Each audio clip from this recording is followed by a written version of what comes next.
Nëse shkojmë në zgjedhjet e reja, së paku 10 milion euro ato kushtojnë për organizimin e tyre nga KQZ. Nëse shkojmë në zgjedhjet e reja, për shkak se nuk do të funksionojë Kuvendi i Republikës, do t'i humbim 10 milion euro si shtet.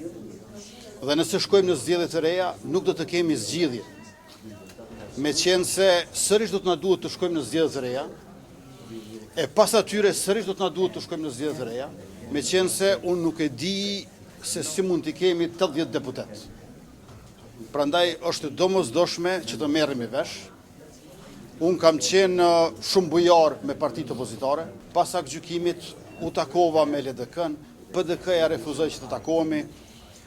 LDK-s ja kanë bërë 2 oferta, njërën për bashkëqeverisje, tjetrën për rokad në kryesinë e kuvendit, pastaj PDK-s për rokad në kryesinë e kuvendit, por thjesht nuk po m'duken të gatshëm e të interesuar për marrëveshje dhe ky është një dëm i madh për shtetin e Kosovës.